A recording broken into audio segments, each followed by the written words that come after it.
안녕하세요. 가상화 기술, 기본적인 내용은 다들 어느 정도 알고 계실 텐데요. 오늘은 그 개념을 좀 더 확실히 잡고 다양한 기술 분류를 좀 깊이 파헤쳐 볼까 합니다. 이게 1960년대 IBM에서 처음 나왔다지만 사실 2000년대 들어서 확 떴죠. 하드웨어 발전 덕분에. IT 자원 효율화의 핵심 기술로 자리 잡았잖아요. 자, 그럼 바로 시작해 볼까요?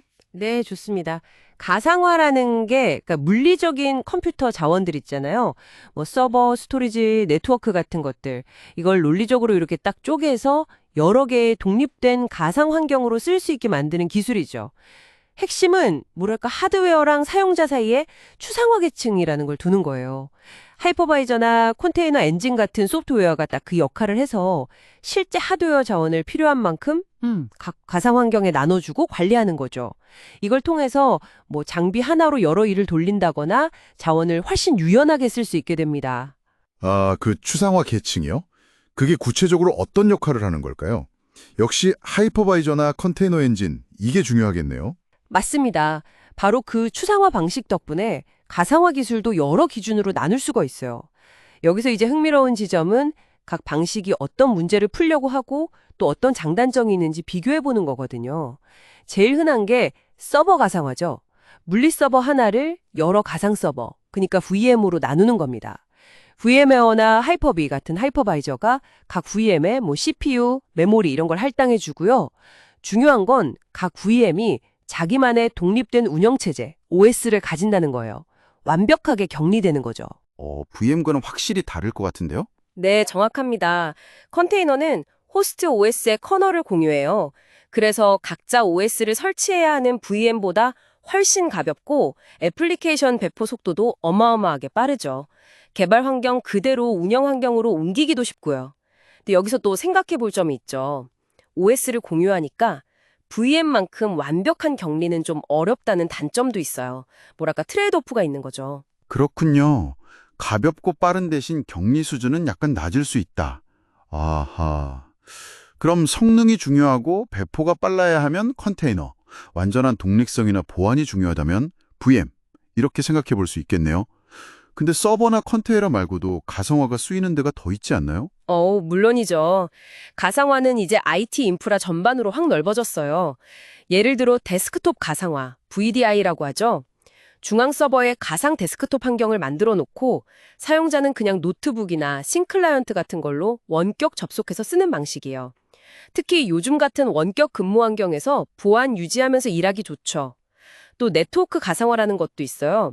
NFV, SDN 이런 거 들어보셨죠? 예전에는 방화벽이나 로드 밸런서 같은 기능 쓰려면 다 전용 하드웨어 장비가 필요했잖아요. 이걸 소프트웨어로 구현해서 그냥 1번 서버에서 돌리는 게 NFV, 그러니까 네트워크 기능 가상화고요. SDN, 소프트웨어 정의 네트워킹은 이런 가상화된 네트워크 자원들을 중앙에서 똑똑하게 제어하고 관리하는 기술이에요. 훨씬 유연하고 비용 효율적으로 네트워크를 관리할 수 있게 되는 거죠. 아, 그러니까 하드웨어 장비 사던 걸 소프트웨어 설정으로 바꾼다 이 말씀이시죠? 와, 훨씬 민첩해지겠네요. 그럼 스토리지는요? 거기도 비슷한 게 있나요? 네, 있습니다. 스토리지 가상화, SDS라고 부릅니다. 소프트웨어 디파인드 스토리지요. 이것도 여러 개의 물리 스토리지 장치들을 논리적으로 하나인 것처럼 큰 저장소 하나로 묶어서 관리하는 기술이에요. 덕분에 스토리지 용량도 필요할 때 쉽게 늘리고 관리도 훨씬 편해지죠. 이 외에도 애플리케이션 자체를 OS랑 분리해서 설치 없이 실행하게 하는 그런 애플리케이션 가상화도 있고요. 이야, 정말 다양하네요.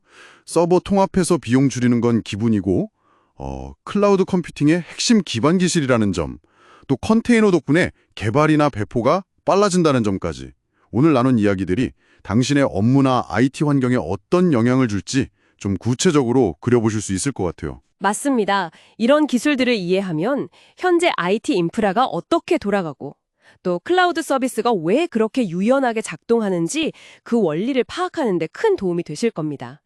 그리고 가상화는 여기서 끝이 아니에요. 계속 발전하고 있거든요.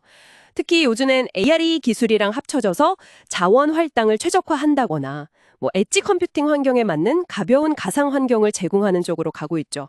보안이나 자동화된 관리, 이것도 당연히 중요한 숙제고요. 네, 오늘 가상화 기술의 여러 면모를 정말 깊이 있게 살펴봤습니다. 마지막으로 이런 질문 한번 던져보고 싶네요. 가상화가 이렇게 물리적인 자원의 경계를 계속 허물고 있잖아요. 이게 장기적으로 봤을 때 우리가 IT 인프라를 소유한다거나 관리한다는 그 전통적인 개념 자체를 어떻게 바꿔놓게 될까요? 한 번쯤 생각해 보시면 좋겠습니다.